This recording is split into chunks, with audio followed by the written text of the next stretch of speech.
Hey guys, this is It's here, and this is What If Naruto was a Scientist Part 4. I know I was playing and doing What If Naruto had Explosion Release this time, but there was kind of a complication. I just started writing for What If Naruto was a Scientist, so here's Part 4. So I hope you guys enjoy, and without further ado, roll the intro.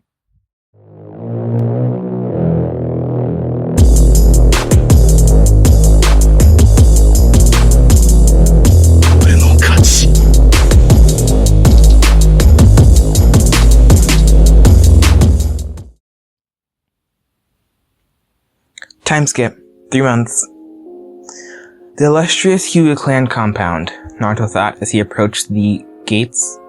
It was around 6:30 in the morning, but Team 7 wasn't supposed to meet until 10 o'clock. Which, with Kakashi as their sensei, meant be there by around 11:55-ish. But there was a reason for what he was doing. Hiruzen had given him a job, the last time they spoke. Helping his teammates fix their own personal problems that are hindering their growth. Naruto thought it over and deemed Hinata as the best place to start. So here he was, walking to the Hyuga compound. Naruto had changed his outfit somewhat in the past month. He was still wearing the dark gray Anbu-style pants, though they're now taped to the ankles with black bandages, and his hair was now reached past his shoulders, still bone straight of course. The thing that had changed was his shirt. Naruto was now wearing a long-sleeve mesh armor shirt underneath a purple, dragon-patterned kimono, tied at the waist with a pitch-black sash. Naruto's katana, the Hibi no Kage, was attached to his waist by the black sash. The Hyuga guards had probably already spotted him by now. After all, it wasn't like he was trying to hide. Now that he thought about it, it'd be quite an interesting experiment to try out. How to hide from the Byakugan. Quickly snapping himself at his thoughts, Naruto schooled his features, slipping a small, peaceful smile over his face as he approached the guards. Like most Hyuga, they showed little attention, and like most citizens of Konoha, Naruto could see the disdain in their eyes. Of course, being a Hyuga, it was well hidden. Well, to most people at least. They couldn't fool Naruto's sharp eyes. That made Naruto smile a little bit. You treat me with disdain, and yet you're treated as lesser by your own family, Naruto thought, the smile on his face becoming slightly more natural, as though he was laughing at an inside joke that they didn't get. Good morning, Hyuga-san, Naruto said, addressing the guard on the left. The meeting time of our squad changed, and because I'm usually up at this time, our sensei sent me to inform Hinata-san. Naruto was careful to keep an ironclad control over himself to disguise his lie. The Byakugan could tell different fluctuations in the heartbeats if one was trying to lie. Kakashi hadn't actually told them to me earlier, but Naruto needed to be able to speak to Hinata about a few things. Luckily for him, Naruto prided himself on having an almost absolute control over himself. The guard nodded curtly before turning back to the other guard and whispering something.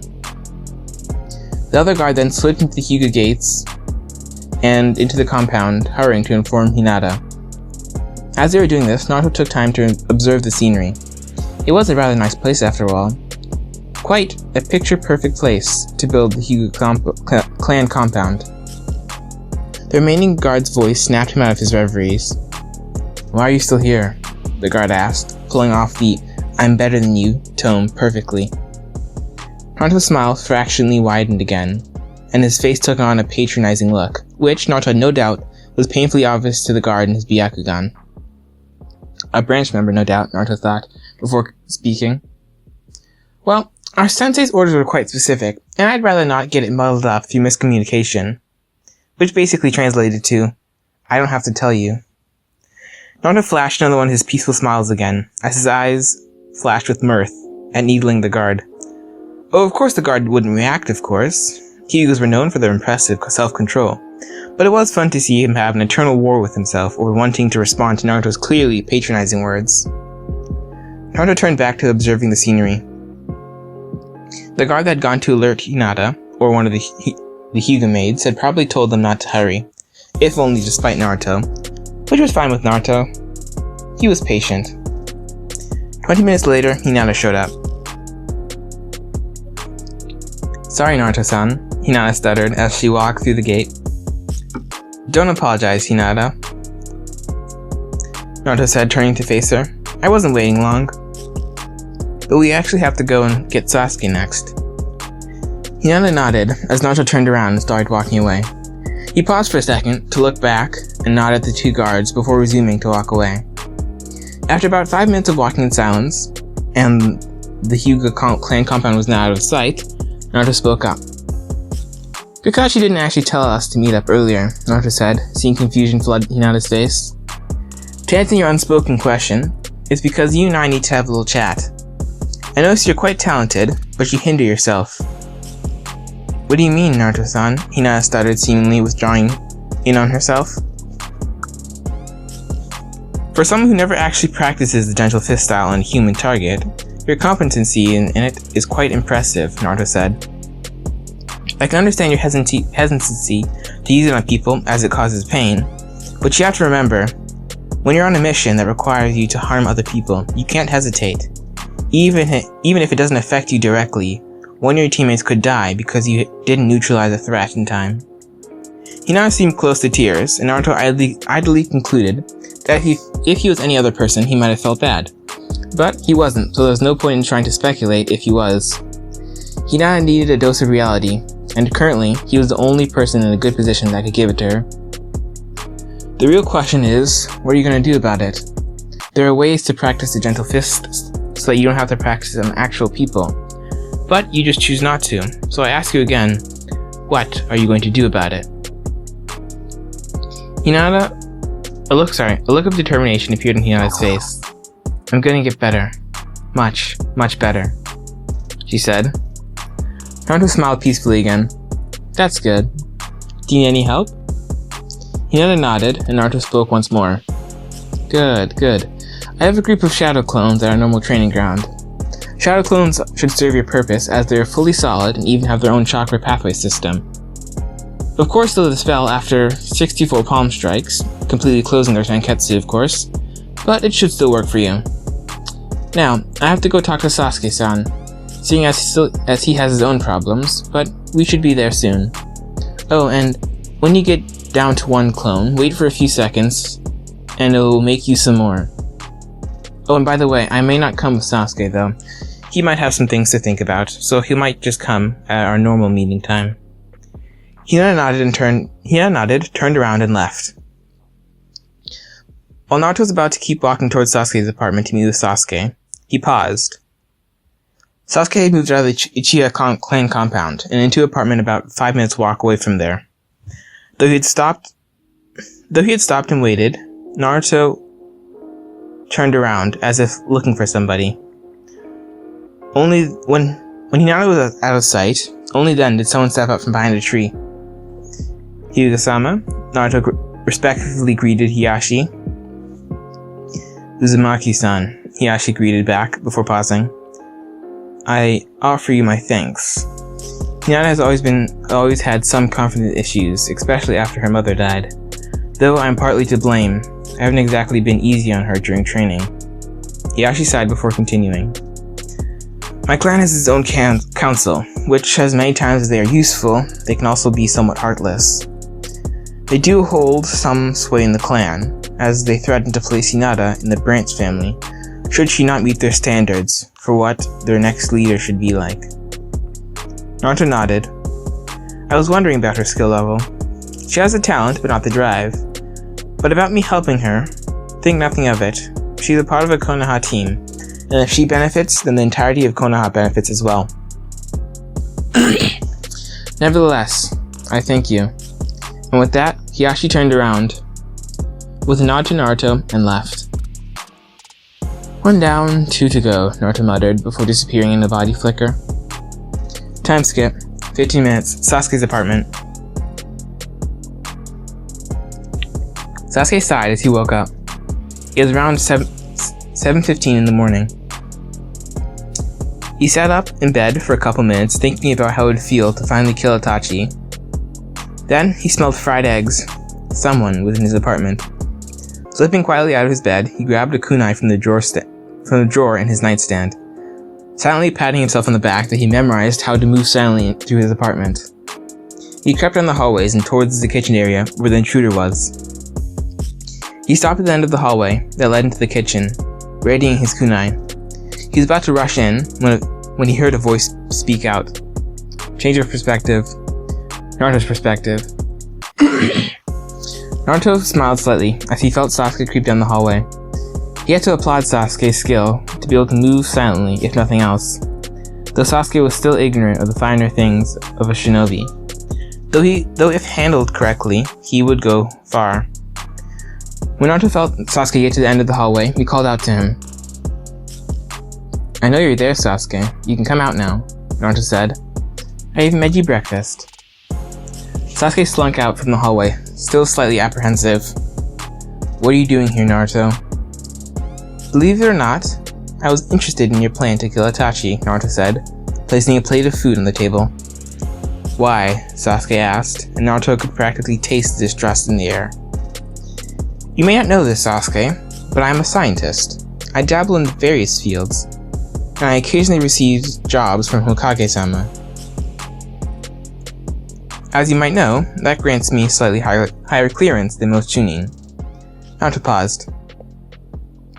"But have you ever wondered why Itachi did it? Why did he kill his entire clan, his entire family? From the files I've read about him, he was rather docile outside of missions." "I don't wonder why," Sasuke said bitterly. "He told me as he was standing over my parents' dead bodies. He said it was to test his strength. He lied to everyone, and especially to me, for years." "And you believe the words of a liar?" Naruto said, raising an eyebrow. "You yourself admitted to it. He lied to you for years. But then he tells you something, and you believe it? Seems odd, no?" Sasuke looked taken aback, but Naruto was on a roll.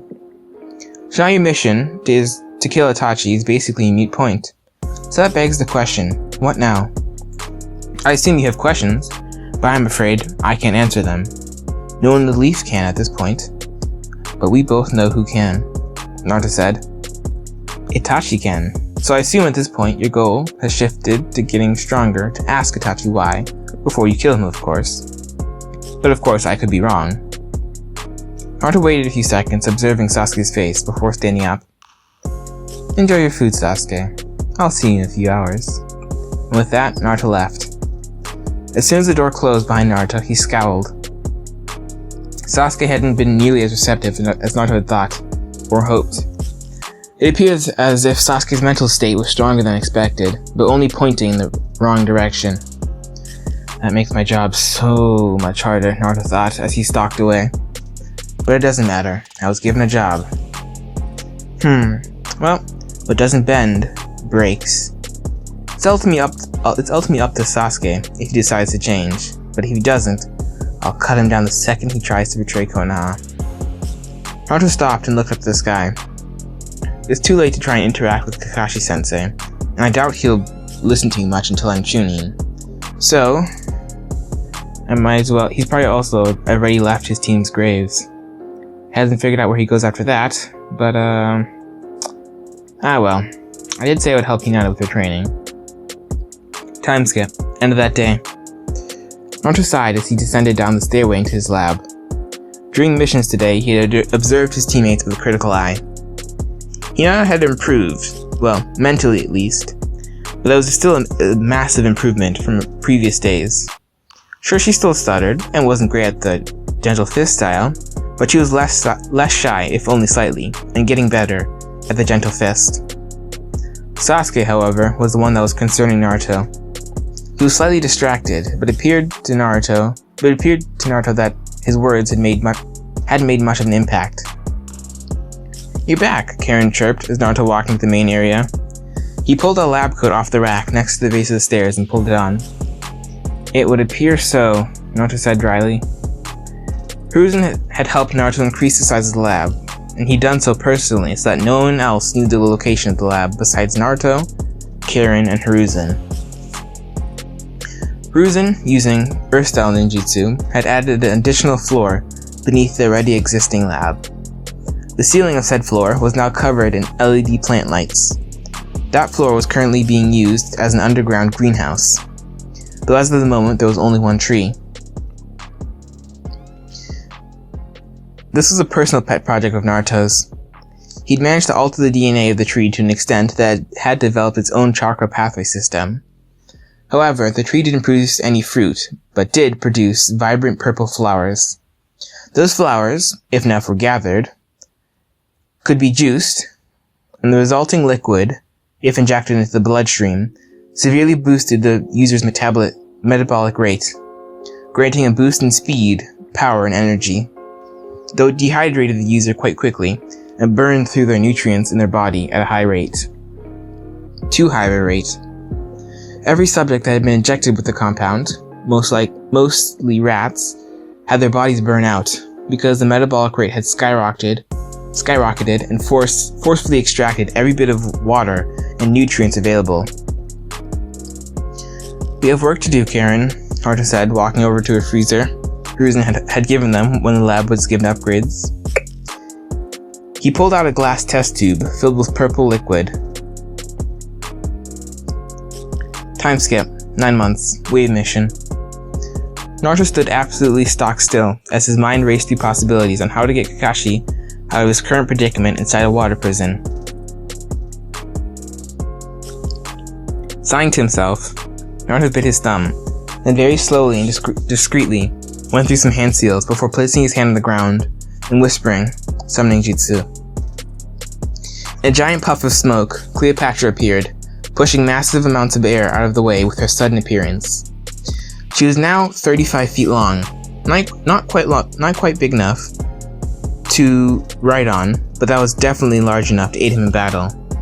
She appeared slightly coiled up around Naruto, though you could still see Naruto from the outside. Her head was slightly above Naruto's and to the right. "I believe you know why I called you here?" Naruto asked, smiling slightly. Cleopatra hissed excitedly and slightly slapped her tail against the ground, kicking up some dust. "Yes, I believe I do." "Good," Naruto said, turning to his slightly shell-shocked teammates. "Hinata and I will take care of the clones. Sasuke, you fire any long-range ninjutsu you know at Zabuza. I doubt he can perform any defensive jutsu that can block multiple fireballs, though he can catch weapons." Even in their slightly shell-shocked states, Sasuke and Hinata rushed to follow Naruto's instructions. Even though Sasuke didn't like it, and was still somewhat of a flight risk, if there was something he respected, that was strength. Naruto had beat him into the ground so many times that his position as the strongest Geni member and de facto leader after Kakashi-sensei of Team 7 was cemented. Now, not even Sasuke would challenge that position. Or, when he did, he was severely beaten. "Let's go," Cleopatra, Naruto said, while simultaneously drawing Hiyu no Kage and blurring into a body flicker, while rushing forward. Cleopatra did the same, and it was slightly unnerving to see a giant snake moving so fast that it blurred in and out of vision. The first 30 seconds were a massacre for the Zabuza clones. Even though there were only dozens of them, they were a fraction of the original strength. Naruto observed Hinata out of the corner of his eye, mowing down clothes with the gentle palm strikes. She was getting better, though she wasn't as good as she could have been. She would improve with time, Naruto wondered idly. Then, after most of the clones had been taken care of, Sasuke appeared and spat a giant fireball at Zabuza. Zabuza managed to dodge, but was forced to let go of the water prison. "You brats," Zabuza snarled as he started forward, but stopped when Kakashi spoke up. "Your fight is with me." From there, it was a wrap, Naruto idly noted. After the fight had ended, Kakashi, with the aid of the Sharingan, had wiped the floor with Zabuza. Just as he was about to kill Zabuza, an 100 nin showed up and took Zabuza away. "Naruto," Kakashi said, turning to Naruto. "When did you get a summoning animal?" "You know what, never mind. Tell me after I've woken up." And with that, Kakashi fell forward and passed out. "I was waiting for that to happen," Naruto said. The Sharingan was sapping his strength quite fast. Anyway guys, thanks for listening. I'll see you guys next video.